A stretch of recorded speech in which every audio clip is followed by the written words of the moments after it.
Welcome to Shifting Impressions, Conversations with the Realm of Beings, with me, Gretta Chamberlain, Yvonne Kraeher, Leigh Stima, and the Realm of Beings. Shifting Impressions, which is one of the vehicles that supports the transmission of the Realm of Beings, is here to assist you in delving into your being by providing numerous topics and discussions for you to intake as you deepen your connection with your inner world. Shifting Impressions is here to assist you in strengthening yourself as you excavate to understand your true nature. Leigh, Yvonne, and myself, with the Realm of Beings, eagerly invite you to join us today and learn to shift your mindset, shift your thoughts, and shift your focus to recreate your life and produce a new you. Shifting Impressions starts now. Hello, everyone, and welcome to Shifting Impressions, Conversations with the Realm of Beings. I'm Leigh, and I'm here with Yvonne and Gretta, and as always, the Realm of Beings. We are very happy to be on Transformation Talk Radio every Friday morning at 11 a.m. Eastern Standard Time, 8 a.m. Pacific. You might hear the term Realm of Beings and ask yourself who they are and how they operate in our lives. Does everyone receive messages? We go over all of that in our initial podcast, so if you're new to listening, please check those out. These conversations will help you examine your life and your creation of reality. They will help you to shift your impressions and understand what you're creating in your life and how it shows up. In today's podcast, we are going to be talking about the quotation from the Realm of Beings. Each one of you represents the oneness of the force, not its divisions or separations, which are illusions. And I remember when Greta and I were preparing for the podcast, I got a little hung up on that one. And I said, "What do you mean? Is that a typo, Greta?" Because I said, each one of you represents the oneness of the force, not its divisions or separations, which are illusions. And I said, well, you're always telling us that the force is oneness, so how can it have divisions or separations? And that's the mistake I made, because I forgot that we are all the force. So we are representing, like when we are divided and separate, that's what we're doing, Greta. That's the it's, not its divisions or separations, which are illusions. Is that the it's? Did I explain that right? I think you did, Leigh. I think the it's is what we put on it. Mm-hmm. We see it in divisions. We see it in separations, because that's how we see ourselves. We're reflecting how we feel about the force, because most people don't see themselves as the force. They don't even begin to accept that concept. And some people, depending on how deep they are into religion, they would think that that was blasphemous for us to even begin to say we're the force. And then some people confuse the force with God. And what God or Allah, however they defined it, they don't realize that the force created that which we call God, or the force created that which we call Allah. The force is the only thing that is. That's why it is in oneness. Everything else is an illusion for us, really. Because if you move to a different universe, you move to a different planet, things are going to be different. How you work with it, how you work with those individuals, their cultural framework, their familial framework. Some don't even have familial frameworks because they don't have families. They reproduce themselves. So they're the parent themselves to themselves. So it depends on where we're coming from and how we view it. But here in human life, it's important for us to see that we are the force.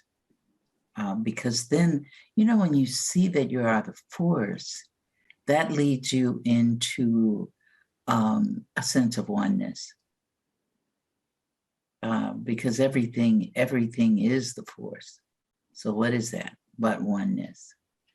And it guides us into that once you get to that point that you can see yourself as that.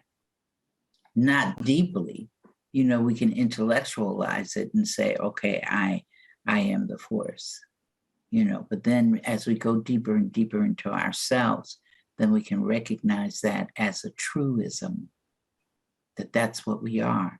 But then if we recognize ourselves as the force, then we have to recognize everybody else as the force. That means a serial killer is the force. That means a prostitute is the force. That means a priest is the force. That means a medical doctor is the force. That means a policeman is a force. Everything is the force. So it takes us in. It also, to get to that point, we have to go by way of unconditional love. Unconditional love leads you into oneness. Until you can deal with unconditional love, you're not seeing oneness. And we can see that is not the case here, because look at the wars that we've had, the war that we're having presently, the genocides that are going on right now as we sit on this podcast in various parts of the world. So there's no sense of oneness. Divisions and separations. That quote says, it's divisions, not its divisions. That means we're putting the divisions, we're putting the separations there.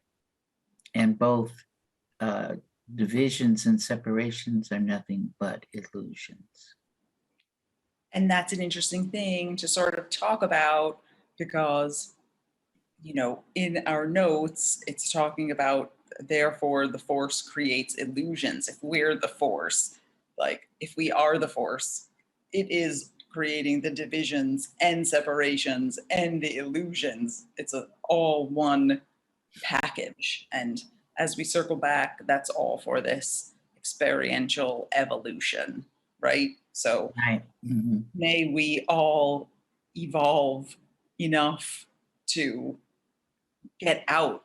I mean, is that the aim? Is that the goal, that we evolve enough as a species to try and get rid of these separations and stop this kind of like warlike culture and hatred and things? Is that like ultimately where we're headed? Maybe. I like how you put that word in there, maybe. You can look at the world, the state of the world, and just different people that you interact with, and you can tell that we've got quite a ways to go, but each one of us creates our own reality. So it's up to each one of us to decide, okay, I'm going to understand what is the force. I'm going to understand what it means to be the force. What are the components of it? How does it work? How do I work in reference to it? Because I am it. How does it work? How do we work in reference to it? You can the creation of reality. That's it. Because it creates. It's like I think I stated in one podcast that there are holy books that say that we are made in the image of that which created us. In some way or another, they say that. And so what do? We're in a constant state of creation of reality at all times. We never stop. And that's the same thing. The force never stops. It's forever experiencing itself. And we are forever experiencing ourselves. We're creating reality after reality after reality. Some of them we're jumping up and down and saying yippee. Others were going, oh my God, look what I did. So that's the thing. And We believe in separation. We've been taught separation. See, that's one of our lessons. One of the lessons, one of the important lessons of this, and it leads into oneness, is learning to love self, to honor self, to honor the divinity that is within you, that is you. Each one of us is divine. I don't care what way our personality is going, what decisions we have made with our personalities. We are still the force. We are still divine. And so is everything around us divine. Even a virus is the force. But we come together. Why? Because we want to experience lessons. We create each other. You know, like if you're really loving yourself, then you're going to be attracting people. That gets into that law that some people call it the law of attraction, that's been around for eons. You know, Alice Bailey was writing about the law of attraction back in the 1920s. So law of attraction is not something that people just came up with. Okay, so various philosophies and cultures embrace oneness in some way, some form or another, you know. But that is one of the big lessons for us, is to love ourselves. Because without loving yourself, as I stated before, you cannot even begin to understand what oneness is until you love self. Yeah.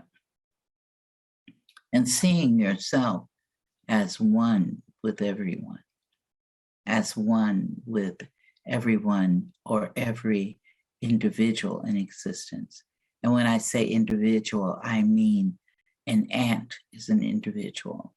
A tree is an individual made up of many individuals, because the cells themselves are individuals. They are energy essences that decided that it was going to be a cell. So every cell in your body is a species that you can communicate with, that you can appreciate as it appreciates you. Yes. I feel like if we, as a human species, culturally, if we could just let go of our labels and our language about things, that it would be easier to know the oneness, remember the oneness, realize that there is no separation, realize we are the force. And when you were talking about separation, Greta, what came to mind was an image for two images. First, of what happens to an infant the moment the infant is born.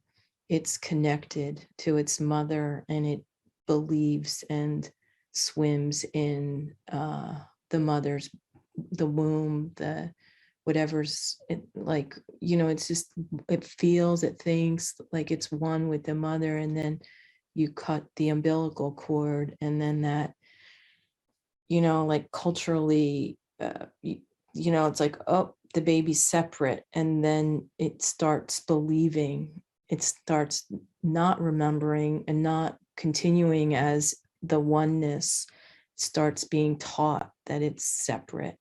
And that those lessons continue, at least from, you know, the way I reflect upon how we culturally, not every culture does this, but in our culture here in the United States, at least from my experience, you know, you send your little child to preschool, they experience separation anxiety. Right then and there, we as the adults should know better, that there's a lesson in that. Like, you know, can we go back and start, you know, holding a space for these little people that don't have language, these little humanoids that don't have a language yet they're learning from the adults in the room and around them and their teachers what the words are for this and what the labels are. And sometimes it would be better to take a step back and stop labeling people to make, in effect, you label a person, oh, you're a drug addict or an alcoholic or this, it's shameful. And then they start believing in that and behaving as such. So the minute we can sort of undo that language and create a space for oneness, I think as a society, it would help. Yeah, that's just what I have to say right now. Well, I think that you begin the challenge of not realizing you're the force when you're in the incarnate stage. Mm. And I think people, like I said before, you can go on YouTube and listen to pre-birth stories. And some people say, well, they didn't want to come here. Okay. Recognizing the force, then there would be no fear. Because when you fear something, you're fearing yourself. If you look at oneness, if you fear something, you fear yourself. So those incarnates, Greta, that say like these pre-birth stories on YouTube that you're talking about, I haven't seen them or listened to them myself. But so what you're saying is that people that experience that they don't want to come here, does that mean they're fearful then? Is that what you're saying? I just want to clarify that because I don't completely understand it myself. When you listen to some of them, they will tell you that they didn't want to come here. They knew it was going to be challenging. They knew it was going to be hard. They were trying to avoid those challenges, yes. Those lessons. Okay. Yeah. So they speak up at the incarnation stage. So when you're in the energy essence stage, you actually physically know that you are the force. So when that aspect extends out of itself, then you begin to think of something else, because the force wants to experience itself. It wants to have all of these experiences that each one of us supplies for it. It keeps creation of reality interesting, you see. That's why we extend ourselves out. It's like wanting, and I give this example often, you're playing checkers and you get tired of playing checkers, so you want to make it more interesting. So what do? But you still want to play checkers. So what do? You play three-dimensional checkers, which adds a little oomph to it. So we like to add oomph to our experiences. And it's okay, whatever oomph we add to it. We want to spice it up, as Jacob said to us this morning, keeping it spicy this morning. Jacob is our producer. He was, Leigh was giving an explanation, a feeling about why she couldn't turn on her sound. So she said something, and I thought she had really said it because I was watching her lips, and finally the sound came on. She told me. I was like, oh, Greta, you have an extra talent of reading lips. But lately, we have come to our first segment break. When we come back, we will continue this discussion about oneness and we are the force. Listeners, thank you for joining us today. We'll be right back.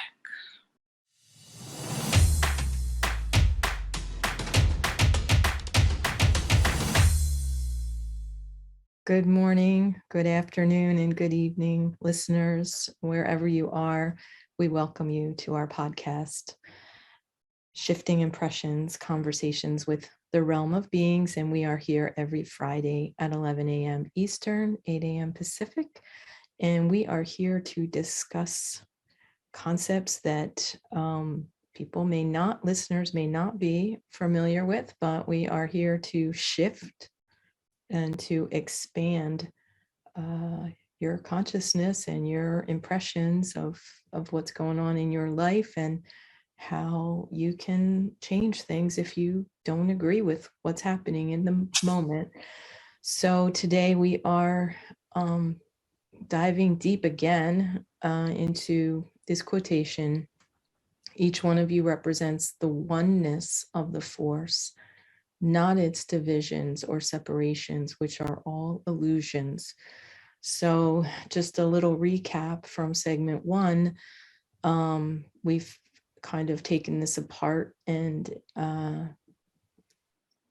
remembering that this quotation itself is a creation, our creation of the idea of division and separation. They're illusions. They are all illusions, because if we really did remember that we were the force, we wouldn't experience any division or any separation. We would remember that we are one with everything.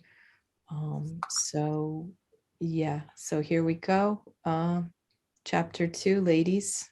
Let's see where we head this time. When Greta was speaking in the first segment, and she said, remember that everyone is divine. I liked that. She said it to me about one person in particular these recent weeks. And I said, okay, remember that person is divine. And then as we were speaking this morning, I said, oh, that would be kind of easier to think that if you think that everyone is divine, like, I'd rather use that label for everyone than the other labels I give. Challenge. So I don't know, maybe that's a step. Just if if you create something to come into you that's a little interfering or unpleasant, maybe just try and step back and say, we are divine, both myself and this other, and maybe that can help soften things a little bit in your interactions or your day-to-day. I think, I'd agree with that. But I think that's very challenging. Yes. It is. It is very challenging, but it's one of those, one of those little things to be mindful of. Or, even if perhaps you go down a road of judgment, maybe that little seed could be planted. So if you start down the judgy road, if you say, oh, everybody's divine, it can maybe help turn you back a little bit. Practice.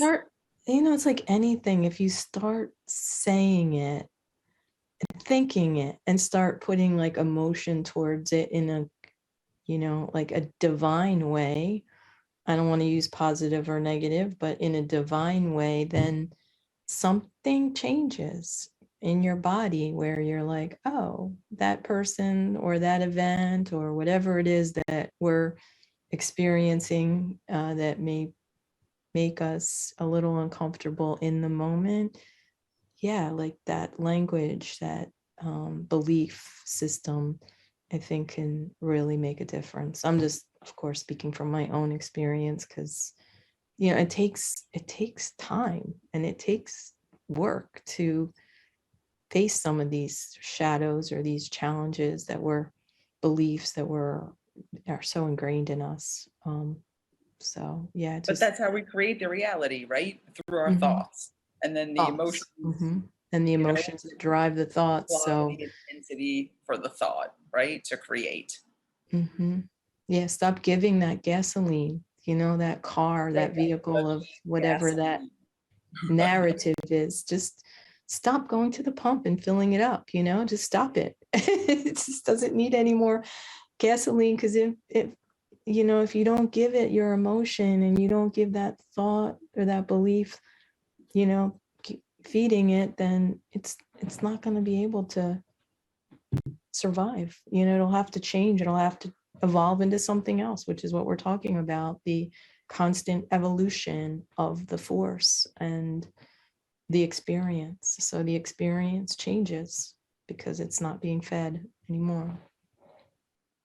You know, I lately, for the last 2 weeks, and I mentioned this before we started the podcast, I've been looking into the Jewish Holocaust and World War II. And when you were saying that, I'm saying yes, but how is a person who's Jewish, whose parents have died in the Holocaust, how can they see Hitler as the force? You see what I'm saying? That is so challenging. We've said, and those of us who weren't even involved in the Holocaust physically, you know, I've never gone through the Jewish Holocaust. I just see the movies and I hear, you know, what my mother said to me, you know, when she worked in the post office, and she said she saw the pictures of what was being done, what the people were experiencing within the concentration camps. And she said it was really horrible. So that was her take on it. And I think if we look at it as humanoids, that was a horrible experience. But it's like, that is a challenge. That is a challenge for anyone who has decided to come into this world and to practice Judaism. You know, Right. I mean, just like anything else, you know, of course, in that, you know, electing to be in that cultural framework and with that perhaps, you know, religious slant and whatnot.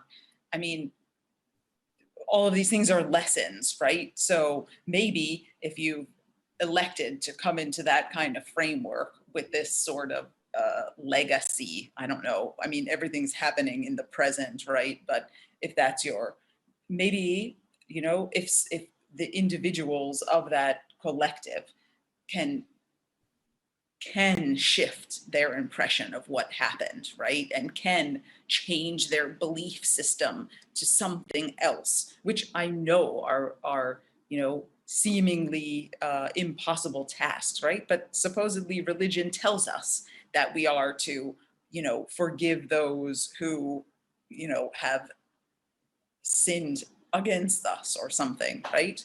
So, I mean, I know that whole statement needs to be unpacked a bit because no one can do something, but I mean, these are all lessons along the way, right? So perhaps if the individuals in that collective can shift, I mean, what an unbelievable experiential turnaround that would be, right? So they can change that energy, right? And if that whole group could manage to actually change that energy, because at some point, and I guess that's the work, right? You have to realize what is the point of carrying around all of those, you know, that legacy of ill will, because it's just a lower sort of frequency, I guess. right. But at the same token, I see what you're saying, and I know what I've been saying. You know, see oneness, but that's a challenge. You know, like I came in here, I decided I was going to come into a Black family, African American family, however you want to define it, and come in here as a Black woman. And with that comes a lot of challenges with it, you know, within that context. And I know that for me, I had to really go deep in self because I was very militant, extremely militant. Had to get past the militancy and then move into, let me take a look at everything, you know, on my journey. I created then, okay, I don't want to stay just in a militancy and that. I had to really, really work with myself and create everything to be able to step out of that. And then to see all religions as one, that was part of my journey. And I journeyed by way of, like I just said, seeing all religions as one. The only difference is that social orders, and I learned that by experiencing being a Baha'i. I created to come in contact with Baha'ism so that I could lose my militancy, so I could begin to come out of condemnation of the people that I created to challenge me. I remember one day walking past this house because I was late going to school and I couldn't walk with my friends. And this man came out of his house. The high school that I went to was in a white neighborhood. So when I walked past that by myself on the way to school, I was about 15 years old, 14 years old. This man comes out of his house with a double-barrel shotgun and said, "You come past me again, I'm gonna kill you." So it was like, okay,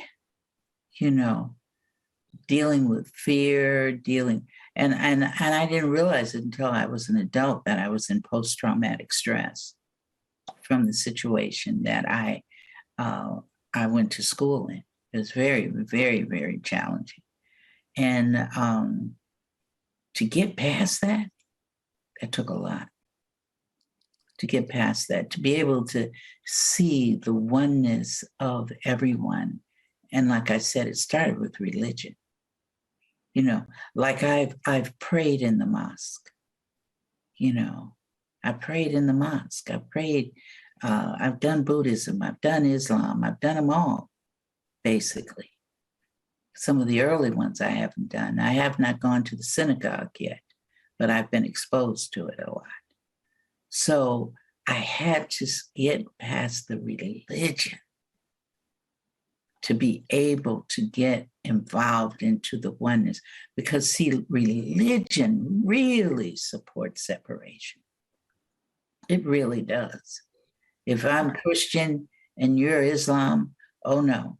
Or if you're Islam, if I'm Islam, then I'm going to look at you as a Christian. Who's Jesus? That whole thing. So to get past the religion, I think I can share that as one step. And that is a huge step. When you can see that regardless of what religion somebody accepts in their life, it's okay, and that you're one with that. You're not an infidel because you're practicing Buddhism, you see. So religion for me was the biggie. And then from religion, then you get to see the people. I agree with that. And it's one huge societal structure that we've created as a species to keep that separation going. Like, my religion is better than your religion, and it's the only true religion. And what happens is that affects everything, because politically, then we have the political structure, we have the scientific structure, we have all these structures that we create, and they're all, at least from what I can see right now, a lot of them based on division and, this party versus that party, this. And so, like, once we as individuals start realizing and remembering that we don't really need that structure to be fulfilled and to create the oneness and that comfort, that, like that fear versus love, like to get out of fear and into love. We don't have to have that structure, that religious structure. We can remember that, and like you said, see people as they are, the energy essence, without necessarily defining people by that religion versus that Mhm. religion. And at the root core of all religions anyway, from what I can see, it's love. So once you dive through all those illusions, we all get to the same place, each one of the different religions anyway. It's all the Right. same source. So I know my daughter, just an example of that, she would go over to our next door neighbor's house when she was young. She must have been about 7, maybe 9 at the max. And she came back home distraught. And I said, "What's wrong, Kai?" And she called, our neighbors. He was a minister. He had gone through school and became a minister and so forth. And he told Kai, "You can't go to heaven unless you're a Christian." That's what he told my daughter. So when she got back home in that distraught state, and she told me what he said, and I said, "Well, Kai," I said, "do you know Jesus?" She said, "Yes," because I've exposed her to all religions as she was growing up. And so she said, "Yes, I know Jesus." I said, "Well, guess what, Kai?" I said, "He wasn't Christian either." So, if that means that Jesus is going to be in hell, so you'll be all right. And she said, "Oh, thanks, Mom." And she just went on. Just as happy. As long as Jesus is going to be down there in hell with me, I'm cool. So it's a matter of reframing, I think. Yeah. Whatever things are, you can always take a moment and pause and reframe it. And this has been really enjoyable for me anyway. I hope our listeners have also enjoyed the time that we've had together. And as our producer has been giving us a little nudge, we are getting ready to go on our second break. So don't worry though, because we'll be back and we will have with us when we return the realm of beings. So please stay with us. We're on Transformation Talk Radio. The name of our podcast is Shifting Impressions, Conversations with the Realm of Beings. I'm Yvonne. I'm here with Gretta Lee, and we'll be back with the realm in a minute or two. Thanks.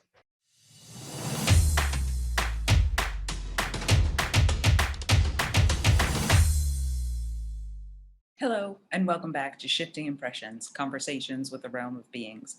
We have reached the third segment of the podcast, where we are joined by the realm to learn what they have to say about the quotation we've been discussing today.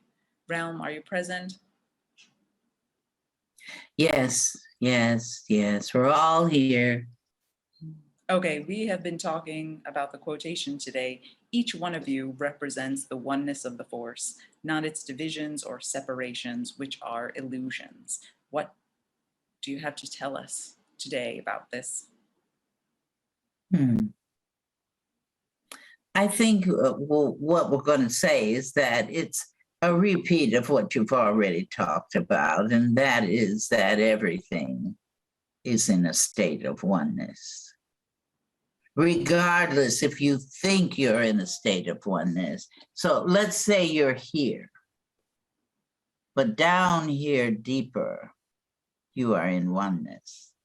Up here, and notice I'm going to use up so that people can understand, upward, or let me say more toward the outside of yourself, you are in separation. But the more you go deeper and deeper and deeper and deeper in yourself, you are in a state of oneness. So that means that you're in a state of separation and a state of oneness simultaneously. What it is that most have these experiences that they want to deal with to just, what do you call that? Not enhance your lives, make it more interesting. Like we heard Jacob say spicy. He wrote that for you all. So your realities that you create is your spice. That's what you're doing when you create these experiences. Some of them you wish you had never created. Others you're so happy about. But the thing is that regardless if it makes you sad or whatever, it's just an experience. It's not real in the first place. But your sense of oneness always stays with you because you're always in the state of being in the force. You're never out of the state of being in the force. It's the illusion you have in your brains that you are separate. That's all. It's just like food. Spicy food versus not spicy food. You know, absolutely, absolutely. We even create our realities. I have no body. Our collective, we have no physical bodies, as you can see if you see us. You know, we're pure thought, which is the body itself. But then we see ourselves as the force. But we're a different representation of it. And we come through various people to speak to your culture of beings called human beings. We come for that. But we recognize we as the realm of beings, we as Cryon, we as Abraham, we as the others that speak all over the world. We are one. We recognize that. But we have taken on tasks for our spice to be with you, to be with humanoids. That is really spicy. You know, I'm telling you. Well, we appreciate that. That's for sure. At least I do. These conversations and these lessons certainly have made a difference in my life personally. So thank you, Realm. You're welcome. You're welcome. And you can hear us all over the world. We're talking. You know, the ones that I've called are basically here in Western culture, but we are also in Eastern culture. We're all over the world speaking. The thing I feel it's not just a matter of speaking too, because don't you come through writing and dancing and other vehicles of expression, human expression? Basically, we come through creativity. Creativity. Oh, that's a good one. We should talk about that in one of our podcasts. But you are. But Okay. Creativity is creation of reality. Correct. Yes. So you're always in a state of creativity. Mm-hmm. Just as you are always in a state of creation of reality. Creating your realities over and over again is exploration of your creativity. Regardless of what you create, it is still an exploration in creativity for the extension of self. And what I mean by extension of self, that means you're widening your scope of experiences. Like some of you want to go to the moon. Some are exploring quote unquote extraterrestrials. I find that interesting. That's a separation, by the way.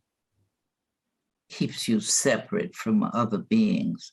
So this separation that you've created here for this place called Earth, you think it's such a biggie.